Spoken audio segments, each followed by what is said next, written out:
Welcome to Content Disrupted, bold takes on brand marketing. I'm your host, Casey Noble, and together we'll explore what it takes to excel in brand marketing at one of the most exciting and disruptive times in industry history.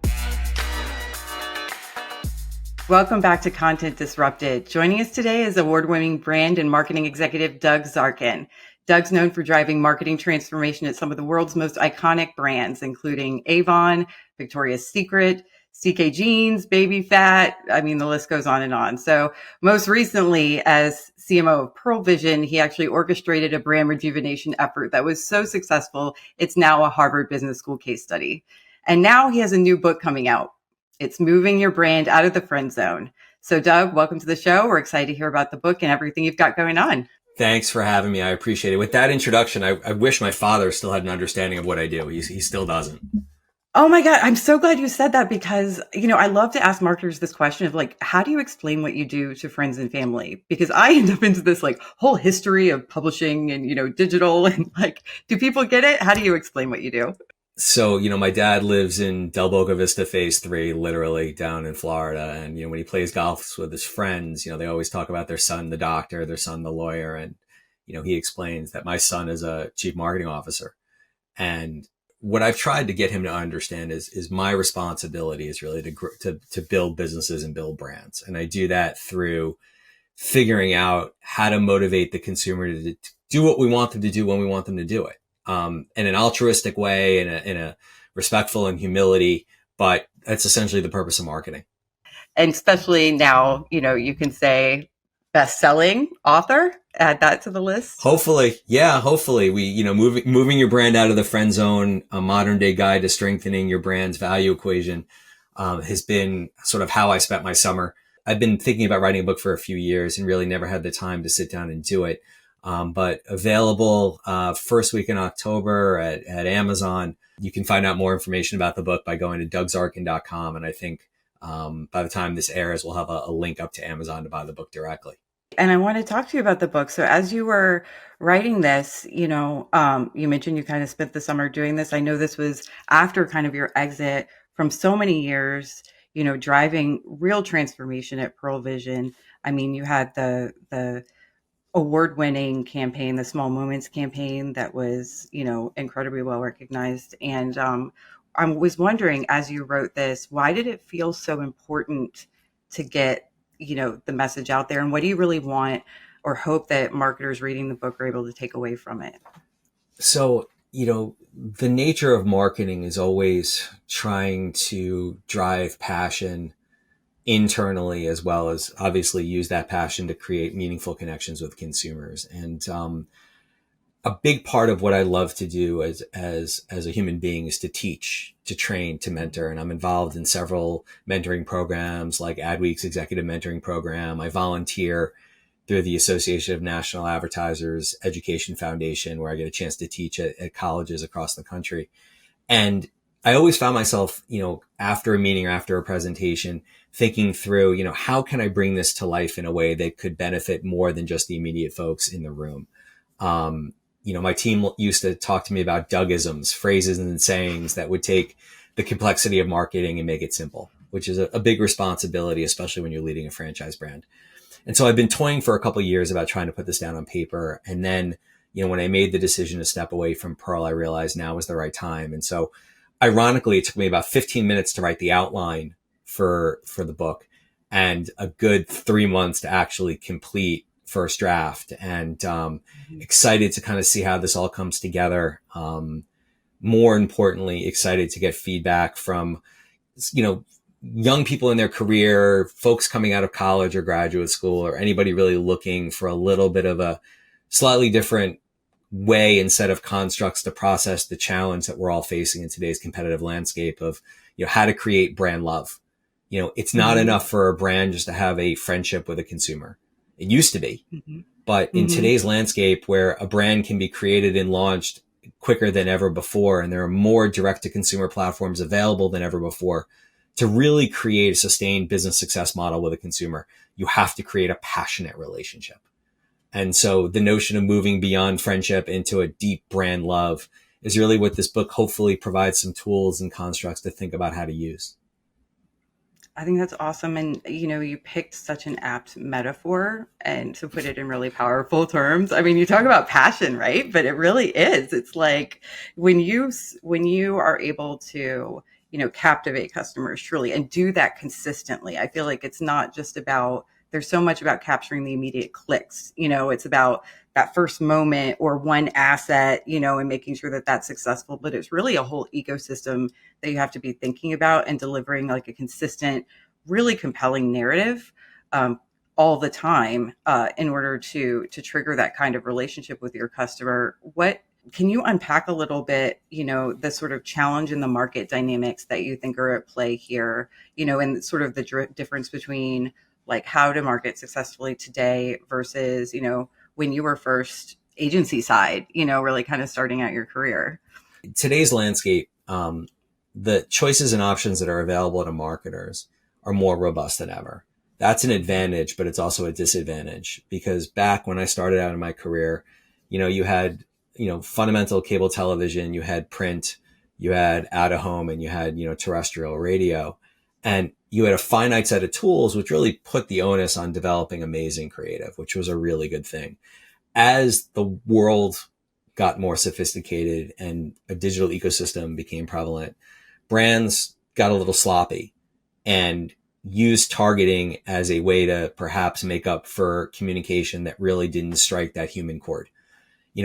Today, I believe more than ever that consumers make emotional decisions before they make rational choices. And that kind of speaks to the notion of creating brand love.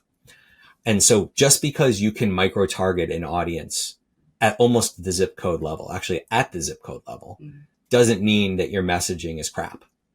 And I think today's marketer has to balance the micro nature of planning and buying that exists in almost every channel, from streaming television to display to paid search, alongside having really good damn creative that connects the human truth of your target audience and your brand truth and kind of finds that intersection. That is more difficult than ever. And that's really something that I talk about in the book and provide some things to think about and ways to process, and make good, smart choices that are relative to the challenges of your business. The good news in marketing, there's no right way to do it and there's no wrong way. It's just about your way, a way. And that's what I'm trying to do in the book is provide some guidance to help you figure out the right way for you in your career and you in your role to find those connection opportunities with your consumer. That's a really liberating concept, I think, is that you don't have to think there's a right way and a wrong way. And, you have sort of coined this concept in marketing of the think human approach. I think I've heard you refer to it, which is another like a brilliant distillation, right? I was really inspired by the movie Jerry Maguire. So if you remember, Tom Cruise's movie Jerry Maguire, when Jerry writes the manifesto, stays up all night, maybe he was on a ketamine high. I don't really know, but, comes up with this premise of, less clients, greater emphasis, better service, less money. Strip out the less money thing, because I actually don't think it's true. I actually think if you can, the principle of thinking human really comes down to recognizing, number one, your audience isn't a set of data points on an Excel chart. It's a set of emotions and feelings, much like a brand is. The second thing is from a philosophy of how you engage with a customer. If you take the notion that every customer is your only customer, you're going to do the right thing when nobody's looking. And there are so many successful case studies of brands that embody it. Brands like the Ritz-Carlton that empower everyone from their housekeeping staff to their front desk staff to make something right with a customer, a guest, if they see it incorrectly, without having to escalate it 10 levels or wait for a GM to sign off on it. That empowerment to do the right thing for a human being to ensure that they've had an amazing experience is really the premise of what thinking human is. And as a leader, the idea of thinking human is recognizing that every member of your team has a movie going on in their head. It's not Jerry Maguire per se. It could be a comedy. It could be an action adventure. It could be a tragedy. It could be a love story. And just like you and I are talking right now and you're getting a sense of my life in my home office, we have a unique pathway into the lives of our team members through, hybrid and remote working. And it gives you a better sense of the people that power the brand. And as a leader, you have to take stock of that and figuring out how to really galvanize the group behind a common cause and get the best performance out of them while them enjoying the ride.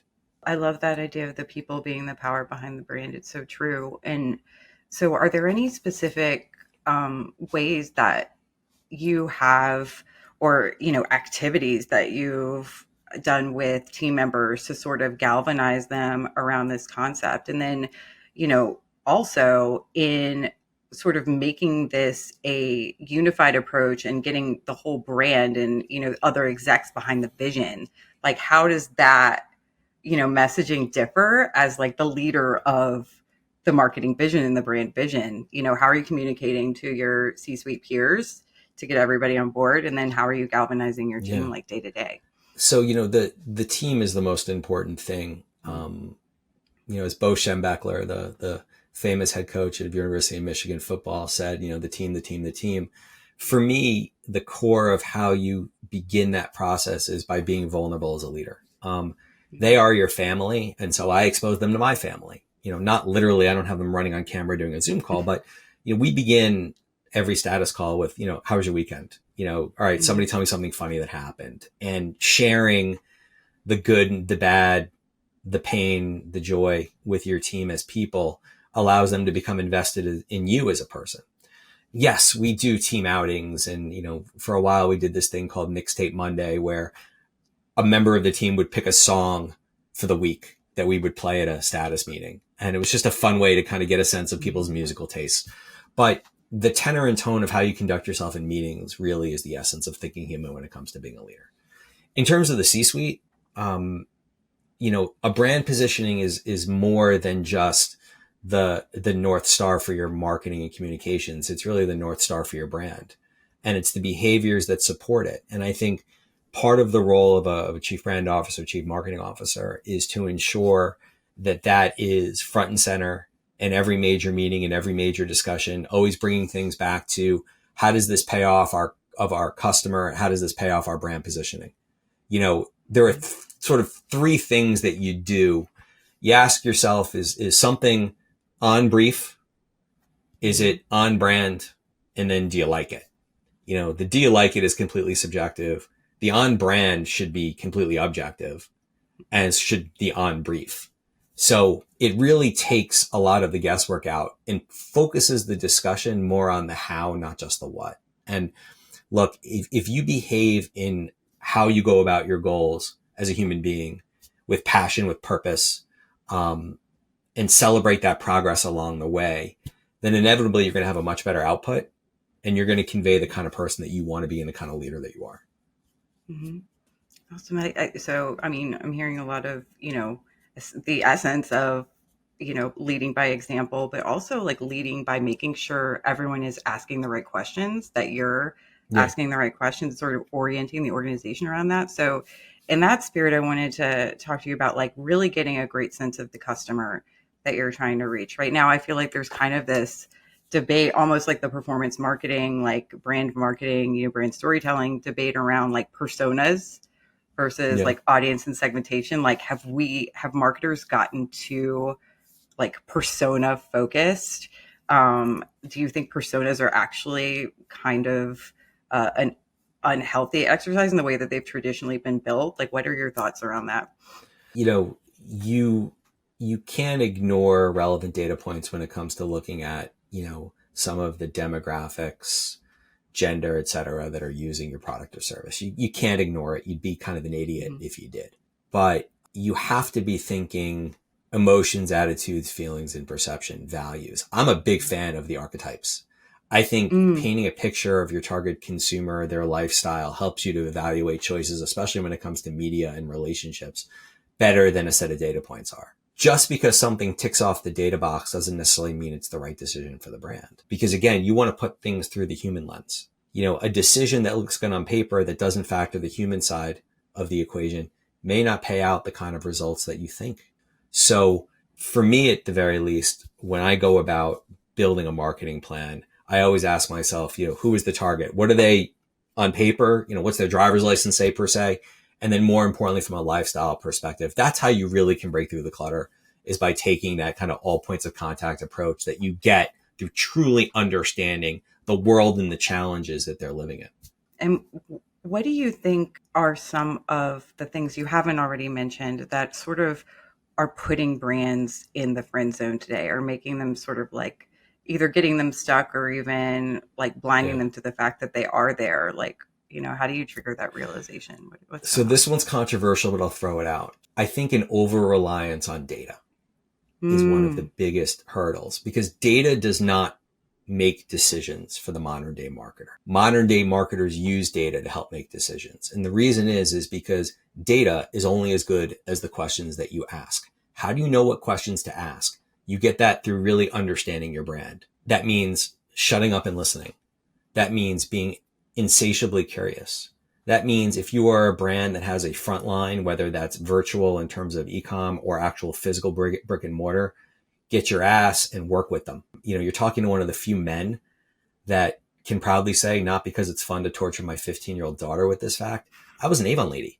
When I worked at Avon, I spent the first 6 weeks out in the field selling lip gloss because it helped ground me in the truths of the brand and the business and the values. It helped me understand better the data that was being presented to me about the experience.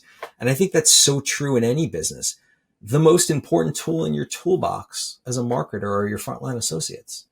They are mhm. a living, breathing embodiment of your brand. Brands that don't invest in training, that don't treat their associates with the reverence that they should, it doesn't matter how good your advertising is. If it falls down in execution at the front line, it's not going to be a good thing. You're not going to get great results. So long way of saying that I think not understanding how to properly use data is probably the biggest, followed by a real lack of process for understanding how to really innovate. Not every idea is a good one. I know that's an unpopular opinion, especially in the world of brainstorming, but it Oh is yeah. true. Not every brand needs an app. Think about how many apps we have on our phone that we barely use. Think about the amount of money and time and thought and arguments that went into building said app. It sits on your phone, you use it once a year, twice a year. Why do you need it? You probably Mhm. don't. So factoring out, and there's a chapter in the book, not to hawk the book too much, but there's an entire chapter in the book that provides a construct for how to really think of innovation. Because I do think that there's such a pressure to think about marketing as fear of missing out. Fear of missing out is Mm. not a marketing strategy. You really have to think about how you're going to process through opportunities that may exist and force rank them and evaluate them and then figure out if it's even worthwhile to do. Yeah. So, don't do something if you can't validate your customer is actually going to value that thing. And if you aren't going to do it well, right? I feel like there's also this issue of folks who are just chasing too many shiny objects at Yeah. once, is just prevalent in marketing. So it's really about having leaders who can help everybody focus. And so, you've worked at some major iconic brands, especially, fashion and retail.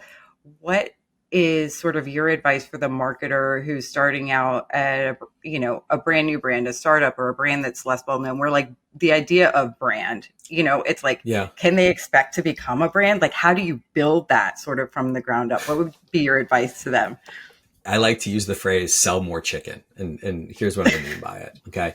If you are a company that has launched a product, let's say a chicken product, let's say you're a startup QSR business and you're known for your chicken fingers.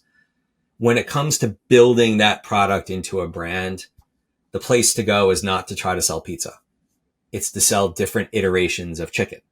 Okay. So if you were selling chicken fingers, maybe you start selling roasted chicken. Maybe you start selling chicken sandwiches. Sell more chicken is really the premise of go narrow and deep. You don't have the luxury in today's landscape of simply innovating for the sake of innovation and thinking, well, you know what, they'll give us a shot. Too many choices and options, too many micro Instagram brands, too many influencer brands out there. You're never going to have enough marketing money to compete in trying to schlock something that's off brand. Focus on going narrow and deep, master your craft, build concentric circles around it. And again, any piece of innovation, most importantly, you have to ask yourself, is it on brand? If you're a Mm. company that specializes in delivering the most tasty chicken, is selling pizza on brand? You may find a way to say it is. I don't think it is. So I think don't try to be everything to everybody. Be something amazing to someone. That's how you create brand love. Friendship is like, they're okay. They do a little of this. They're okay. They're fine. I can hang out with them every once in a while. Love means that you can't live without them. Mm-hmm. So really master your craft. I love that, because it's sort of like, you have to make sure that they can understand who you are Sure. on just as deep of a level in order to evaluate even, whether they want to be in love with you, right? And then make yourself lovable to that one person. Yeah. And look, this isn't saying that there may not come a time and a place where you can start selling pizza. But if you're an incubating brand, if you're an entrepreneur who's starting something, really understand that you've begun to create a relationship with your consumer based on the specific product or category that you're in. Nail that product and category. More colors, different fabrics. If you're in the fashion world, you don't have to feel the need to do something outside of your current competency immediately. Because if you're a small brand, you don't really have that much of a failure tolerance because you don't have the capital. That makes and that's just an opinion. There's 20 other opinions that'll give you a different way. That's just the way I think about things. I was wondering if you could walk us through a little bit of a, concrete example from your experience where you led a transformation effort that was really successful in taking a brand that was sort of in the friend zone, and putting them into like next level of differentiation. Pearl is the best example. When I joined the business in 2012, the brand had 5 different brand positionings over an 8-year period. And while the brand had incredible name recognition, it lacked educated brand awareness and it lacked brand love. The business was really building itself year after year over really aggressive discountings. Buy one, get one free had been in the system for 2 decades. And that's not to say that offering an incentive isn't necessary in a competitive category like eyewear, but the brand value equation, which I summarize as value equals experience as your numerator divided by price as your denominator, was so heavily weighted to the denominator, getting that as low as possible, that we were really missing out on the opportunity to create brand love through a quality of care that really existed, but wasn't being leveraged, wasn't being showcased, wasn't being prioritized. And so the Small Moments campaign, which I appreciate your thoughts on earlier, was really about reconfiguring the brand value equation to emphasize quality of care. If we could deliver an amazing patient experience from the exam room to the retail floor, we didn't need to be aggressively discounting in order to have a positive brand value equation. And whether you're making 50,000, 500,000, or 5 million a year, everybody wants value from the brands in which they invested. And so over the 11-year period, we were able to eliminate buy one, get one free, really drive up our quality of care perception so that right now Pearl is number 1 on Google when it comes to quality of care, and really propel Pearl to an unprecedented degree of profitability and growth, and most importantly, trust. The communities where Pearl Vision is located, our owners and our operators have done an amazing job in really connecting themselves and earning that trust. It was evident during the pandemic. It was evident in the fast recovery and progress through the pandemic. And it's evident in the fact that, the brand today is in the healthiest place it's ever been, being a top 7% brand on Entrepreneur's top 500 list. You have been noted as, online, and people who talk about you on LinkedIn. I've seen a lot of folks mention, and you mentioned earlier, all of your volunteerism, how you enjoy teaching, your skill as a leader. I'm really curious, was that something that was always kind of innate for you? Is that something that was honed? Like, what's your best career advice on leadership? No, I didn't start out as a great leader. I was so incredibly focused on, in the early part of my career, on achievement, that it wasn't until later on in my career did I realize that, number one, you could go further faster when you have a group of people that believe in you. Number two, it's a hell of a lot more fun to have that group of people. Getting to the top of the mountain and taking a selfie is not the same thing as getting to the mountain at the top with a group of people and taking a group pic. I had to learn leadership. And I would say through my time at Pearl in the franchise community, I learned how to be a leader. I learned how to really effectively take a group of individuals and galvanize them behind a centralized purpose. Yes, I had other leadership opportunities throughout my career and had a degree of success along the way. But it wasn't until I was forced to lead in what arguably is the most complex ecosystem on the planet, which is franchising, and really transition this brand from where it was to where it is, did I really have to think long and hard about the kind of human being and leadership approach that I wanted to take. And I'm grateful for my colleagues and for those that were on the ride with me for their patience as I got comfortable being a leader. And, today feel very comfortable in the way in which I can move a group forward. It always comes back to an enthusiasm for what you do. Passion is contagious. It's the number one thing I look for when I hire somebody on my team. I can teach you the skill. I can't really give you the will. I can bring it out of you, but you got to be somebody who comes in excited and curious.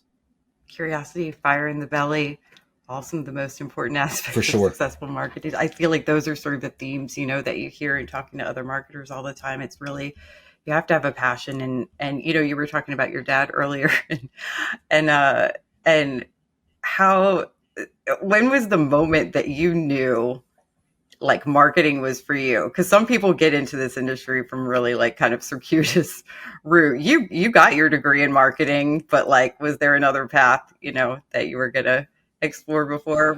I have 2 degrees in marketing, but I actually didn't know I wanted to be a marketer until I went to the client side. When I made the move from the agency world to Avon, and recognized that I could impact not just the what, but the why. Moving from the agency world to the brand world was an opportunity to influence the decisions that were being made, not just the budget that was being handed out or the brief that was being written. It was the strategy behind it. And what was infectious for me, what got me incredibly excited, was the opportunity to take an idea, create a strategy, and move it from inception to execution. And I was able to do that at Avon, and was blessed to receive Best Executed Launch Strategy from Women's Wear Daily, which I think furthered my excitement that, I could be pretty damn good at this. And that certainly doesn't mean that I haven't had my missteps along the way. But what I learned was that I had an innate ability to kind of combine the art of marketing, which is more than just creative. It's the nuances, along with the science of marketing, which is the numbers and how to read numbers and how to see what the numbers aren't saying, and bring those 2 things together. And if you do it right, with the right group of people around you, most importantly, because it definitely takes a team, you can do amazing things. And given everything that you've already said, I'm really excited to take you through, our version of the Actor Studio questions. So our podcast speed round, right? I know everybody gets nervous, but then the answers are so awesome. So I want you to, just think off the cuff, off the top of your head. All right, let me get in the zone. Yeah, exactly. Right, get in the zone. All right. All right, I'm going to ask you a question, then tell me like the word or a couple words that come to mind. So first question, as a marketer, what keeps you up at night? Fear of missing something that I shouldn't have. And what keeps you going? An opportunity to make a difference, not just as a leader, but as a person. What marketing term do you love? Bullshit. That is a marketing term. It gets used a lot. What marketing term do you hate? Rationale. Oh, that's a good one. What emoji best describes the current state of marketing?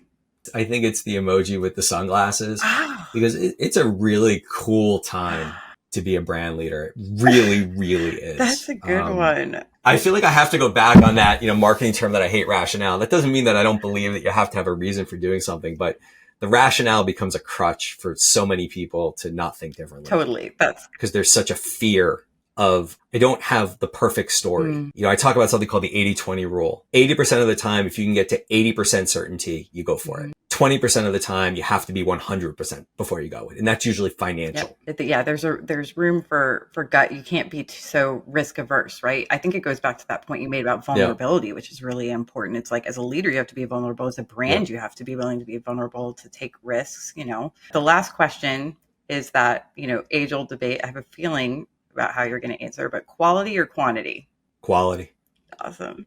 No question. Quality. I love it. Yep, got to be. I was just thinking about your equation, right? Like if you nail that, Yeah. then, you've got a lot more area to flex with that profitability. So with that, I know everybody like me is excited about the book. Can you please remind folks where they can get it?